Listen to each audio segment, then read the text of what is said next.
A lot of this isn't going to make sense to you, and I'm sorry about that. I'm just going to start at the beginning, with the house.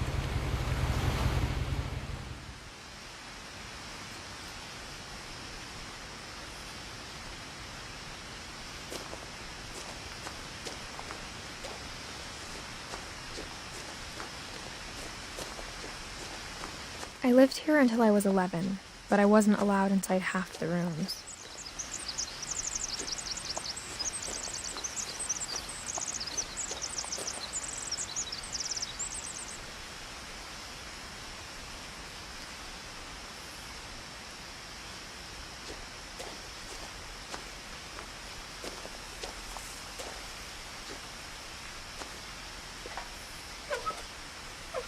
Inside the mailbox were bills from 7 years ago, marked urgent, open immediately.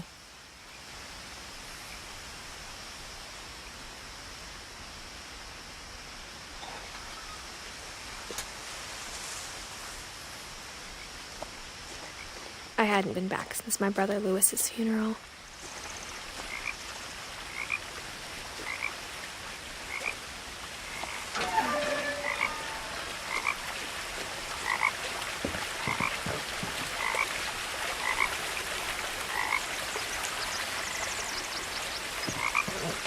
In her will, my mother left me a key, but didn't tell me what it unlocked. Maybe she thought I'd know, or she thought that the mystery would be enough to bring me back.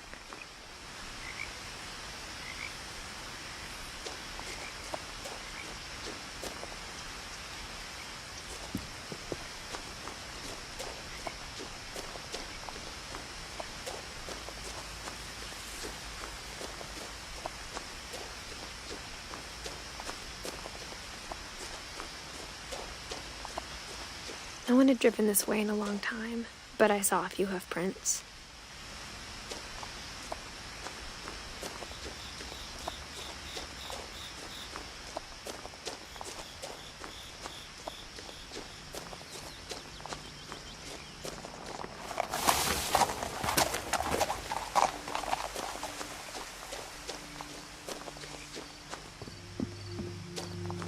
The truth is, even after I inherited the house, I never thought I'd come back to it.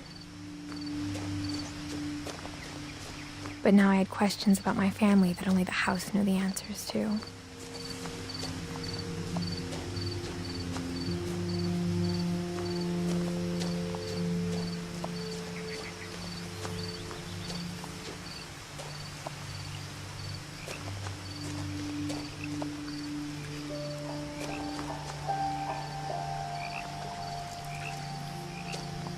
The house was exactly like I remembered it, the way I'd been dreaming about it.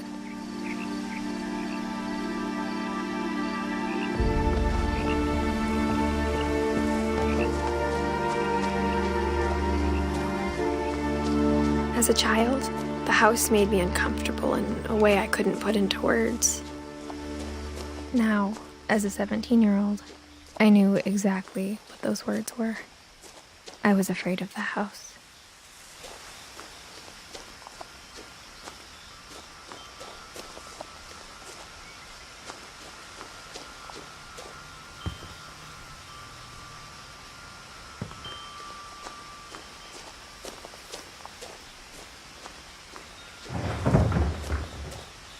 I heard something moving around in the garage.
I hoped the key might unlock the front door.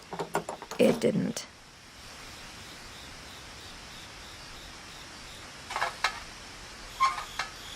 Looking in, I felt like the house itself had been waiting for me.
Crawling through the doggy door used to be a lot easier when I was 11.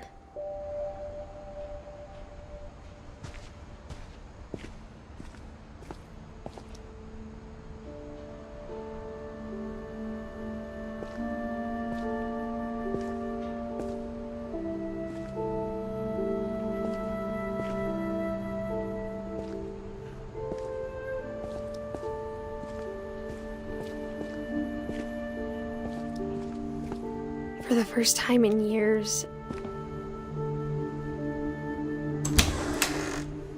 I felt like I was home.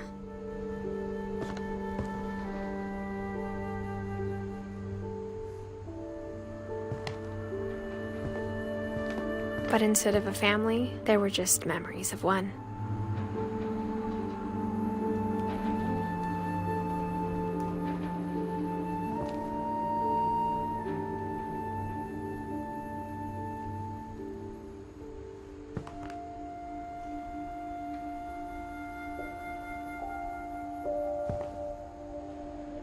Like how after Louis started working at the cannery, we all got sick of eating salmon. Except our cat, Molly.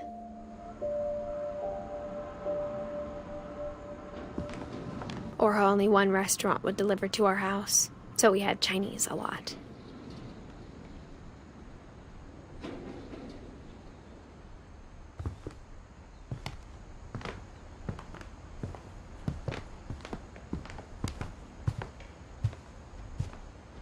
The table was still a wreck from the night we left.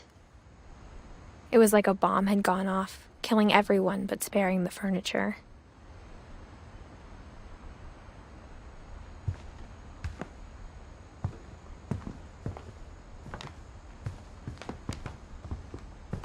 My mom was the only one of us who could imagine Great-Grandma Edie living in a nursing home.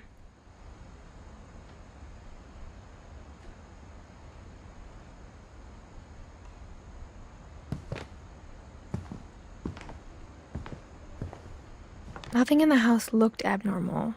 There was just too much of it, like a smile with too many teeth.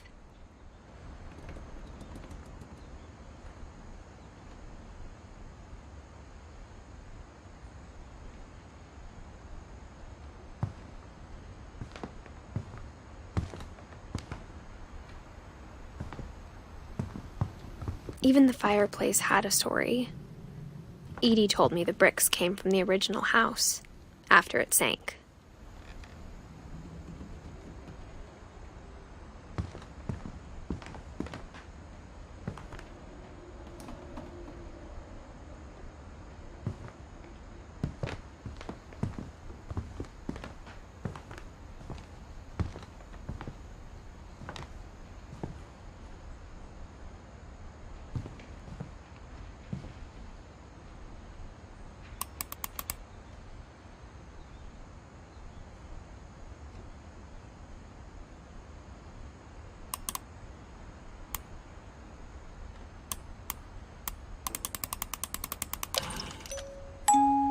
Great-Grandpa Sven built a music box for Barbara, along with the rest of the house.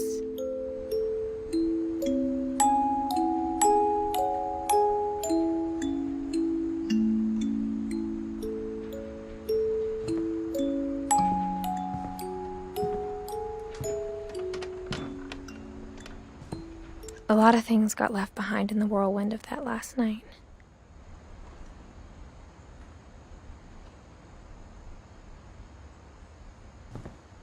My mom wasn't much of an optimist, but she never stopped believing that my brother Milton was alive.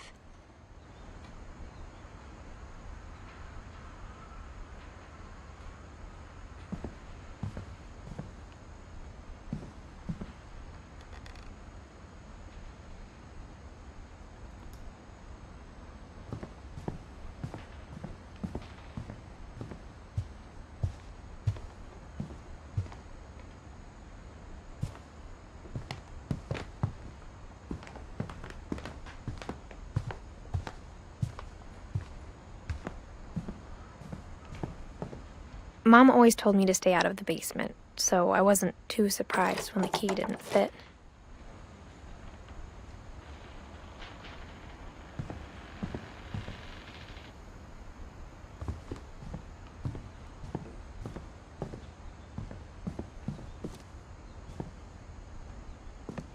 After Milton disappeared, Mom sealed up all the bedrooms. Then Edie retaliated and drilled peepholes.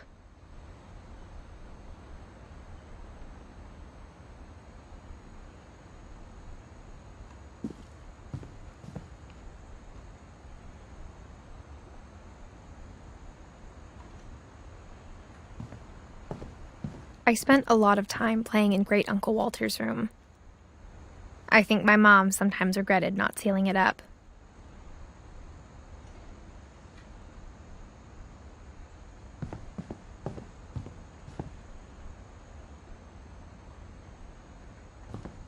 Lewis told me there were secret passages, but I never believed him.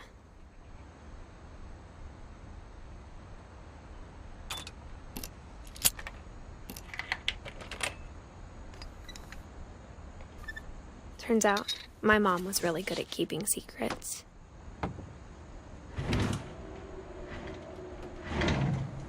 Now it was time to find out what my mom had been afraid of.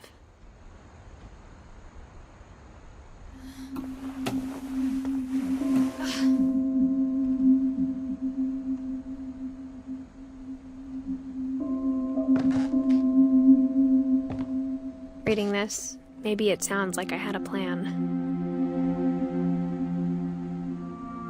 From the paintings on the wall, it was clear my brother Milton had been here before me.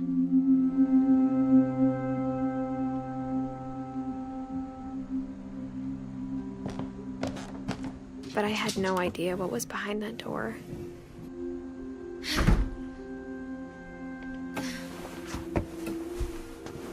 Just like I had no idea where all this was gonna lead.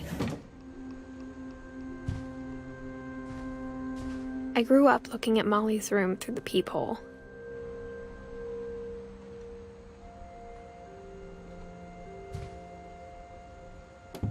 Molly's gerbil had a tiny bedroom with its own even tinier gerbil cage.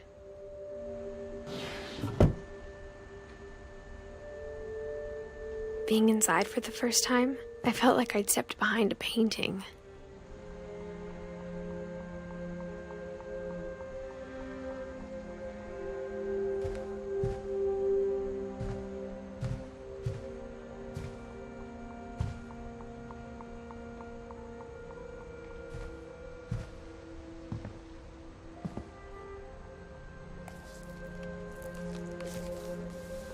December 13th, 1947. Dear Diary, I'll be gone soon, but I wanted to tell somebody about what's gonna happen. It started when Mom sent me to bed without dinner. I woke up and I was starving, so I looked around for something to eat. The gerbil food was dry, but I didn't mind it.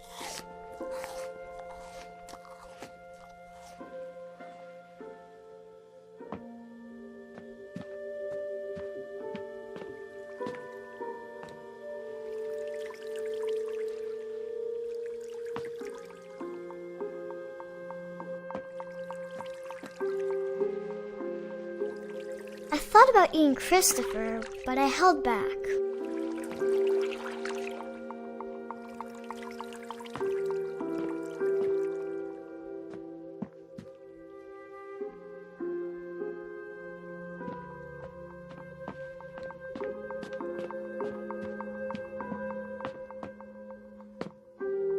My Halloween candy was all gone.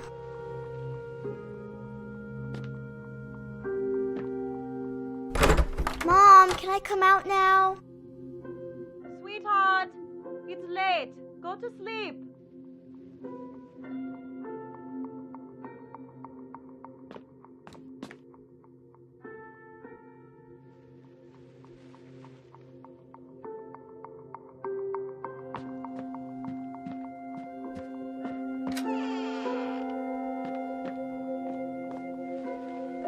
I kept eating and eating.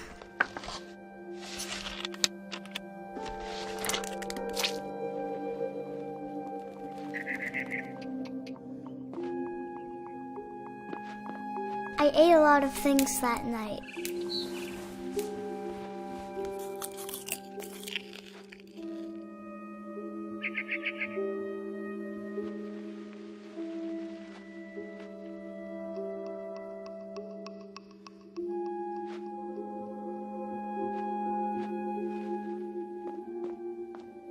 Then I heard chirping outside my window. It was a barn swallow going back to her nest. I reached out for her.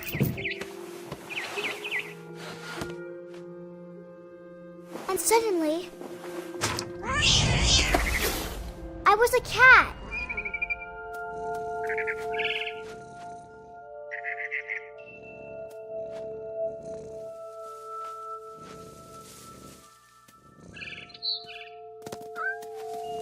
I tried to be quiet, but the bird was really scared.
I jumped and I almost got her.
I could tell she was getting really tired.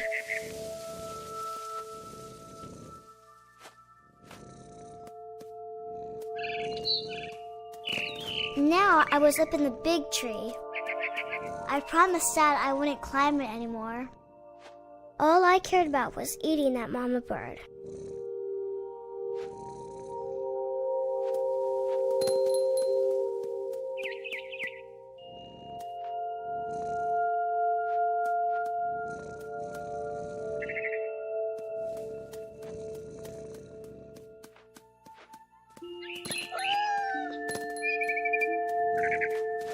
I gobbled her up. And suddenly, I was an owl. First, all I heard was the wind. Then I heard little teeth nibbling in the grass.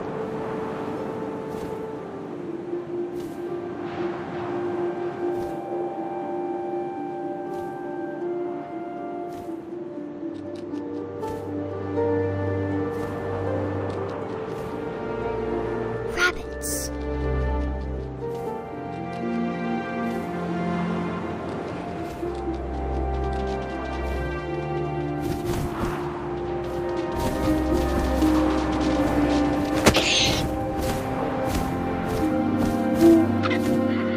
His face looking up and seeing mine through my talons. I swallowed him up, and I didn't chew one bit. Then I flew off to find something bigger.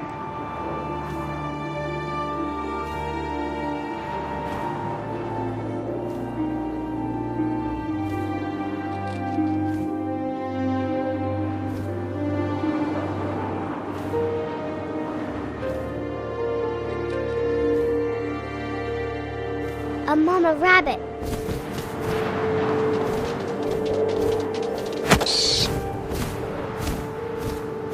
She was almost too big to carry. I started choking, but I couldn't stop eating. And suddenly, I was a shark.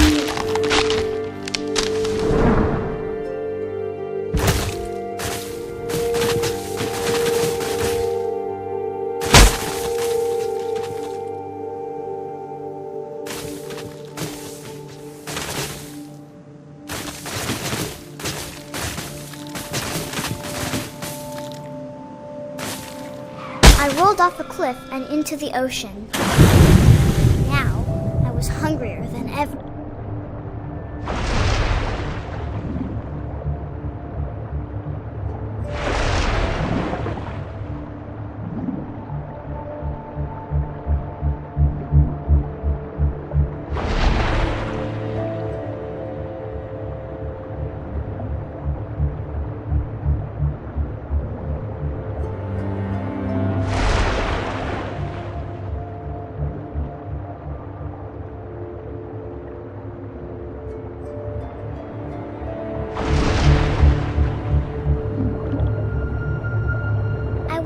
Fat, juicy seals.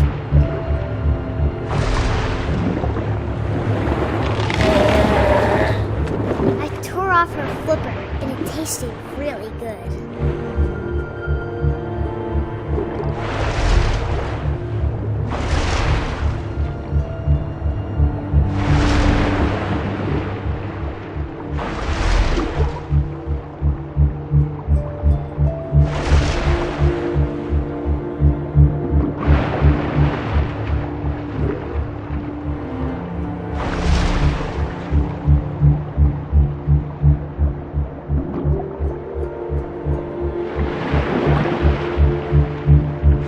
Grabbed on tight. When I was so hungry, I jumped out of the water. When I opened my eyes, everything had changed.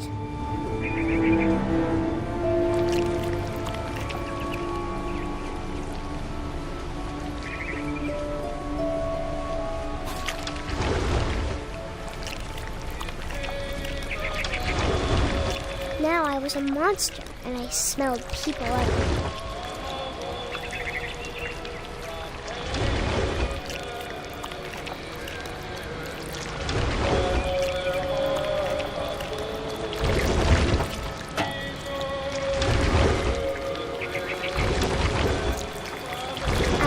big, but I moved real quiet.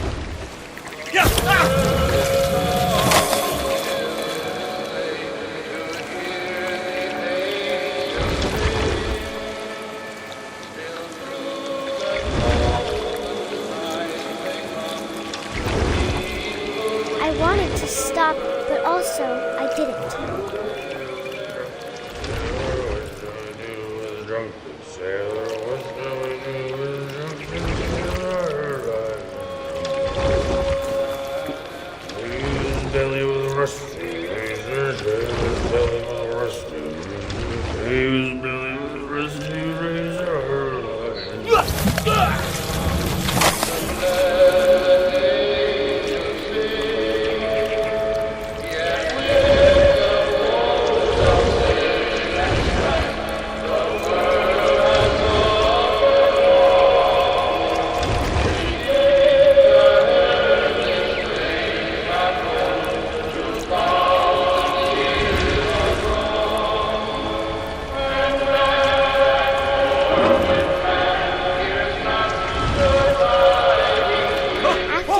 Passenger, I was still hungry, and to cross the water I smelt something new, something I had to have, so I swam towards it.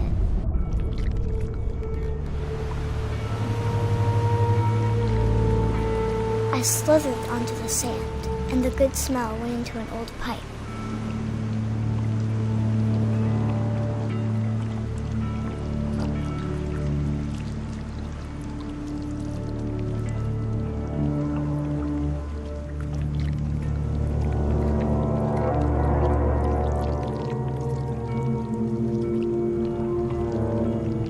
I got closer and closer.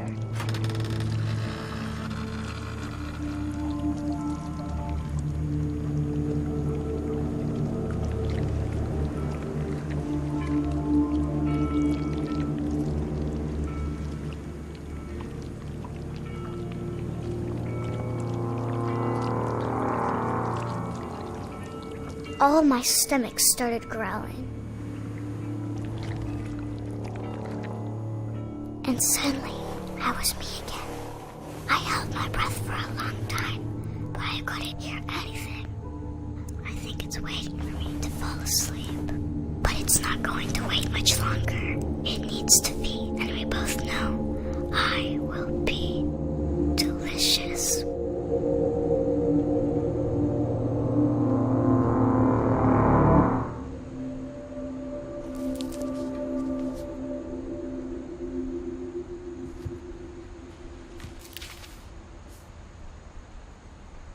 I'm not sure if I believed all of that, but I'm sure Edie would have.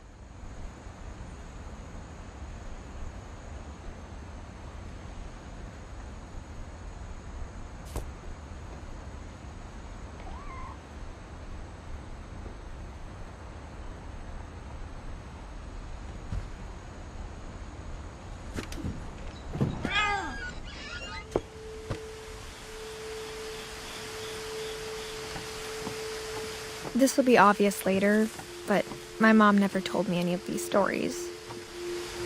Edie would have, but Mom didn't like bringing up the past. Though, when we adopted a stray kitten, she was the one who named it Molly. I spent a lot of time in Great-Grandma Edie's room.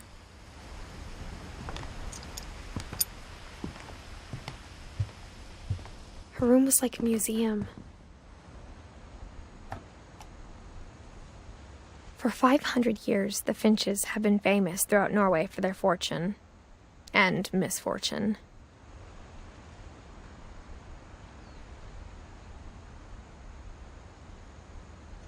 Odin Finch buries the latest victims of the family curse, his wife Ingeborg and their newborn son, Johan.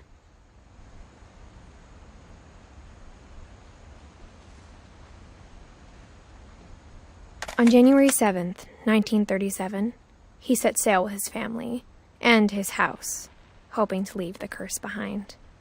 But 40-foot waves off the coast of Washington send the house and Odin to the bottom of the sea. Odin's daughter Edie, with husband Sven and baby Molly, step ashore on their new home, Orcas Island.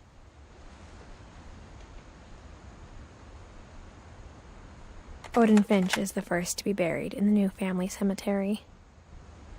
His daughter Edie is already dreaming of a new Finch house.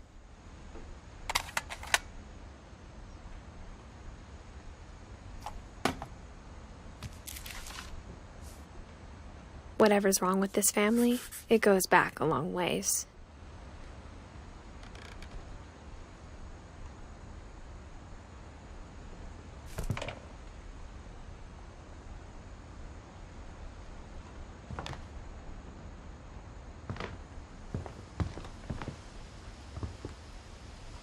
Edie knit me a new pair of gloves every year, just in time to replace the old ones.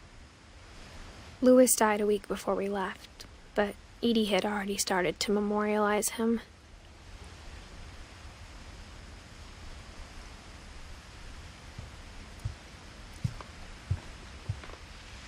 When Edie told people Sven was killed by a dragon, she could also have said he was building a dragon-shaped slide that collapsed. She could have, but she didn't.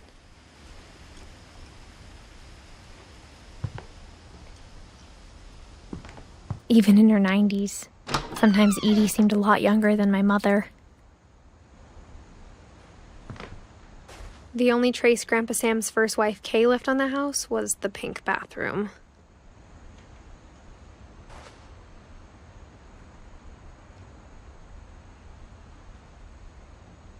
It was a pretty big trace.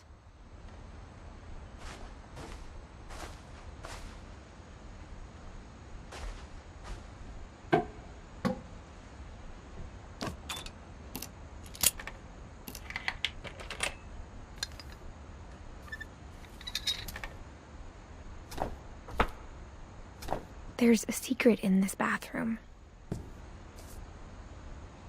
It's in the last place you would look. It isn't in the cupboard.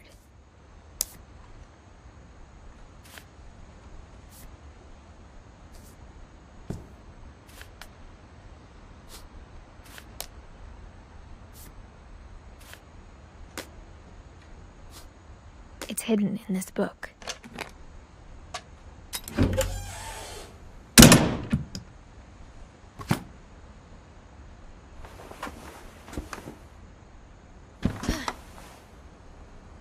Sven gave Sam an old camera he'd refurbished. He never put it down.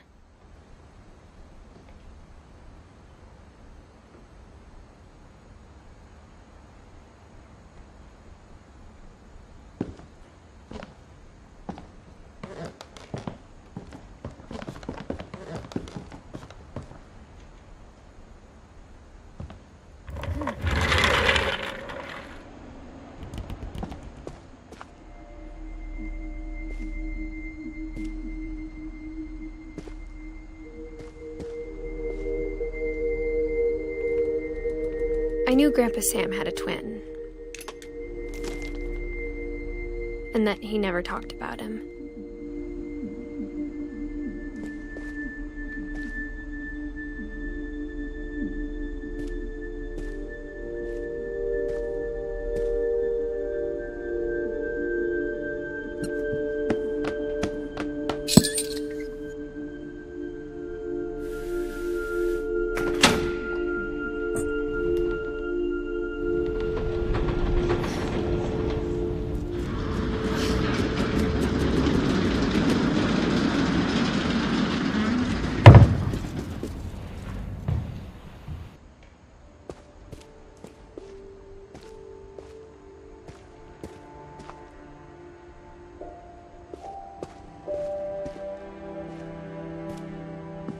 I guess my grandpa didn't like history any more than my mom did.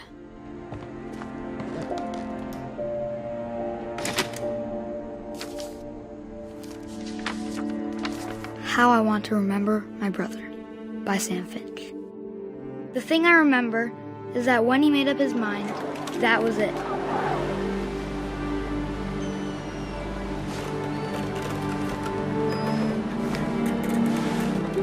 My brother said he'd die before he ate another mushroom, and he did. At Barbara's funeral, we swore we'd never be afraid again, and he wasn't. I think Calvin always wanted to fly.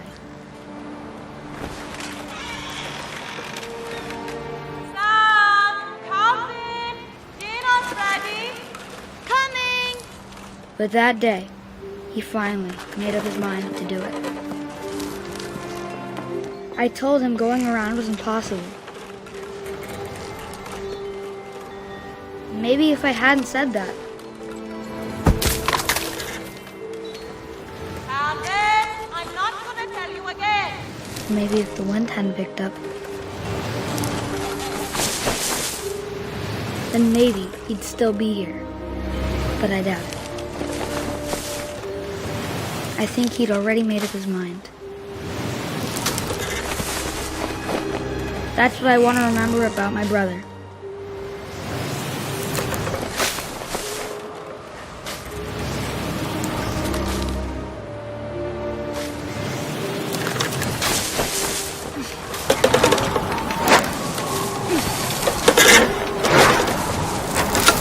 The day he made up his mind to fly.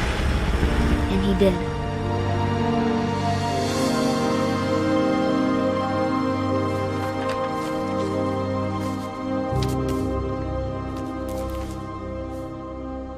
Calvin's story felt strangely familiar. When I was younger, I remember trying to do the exact same thing.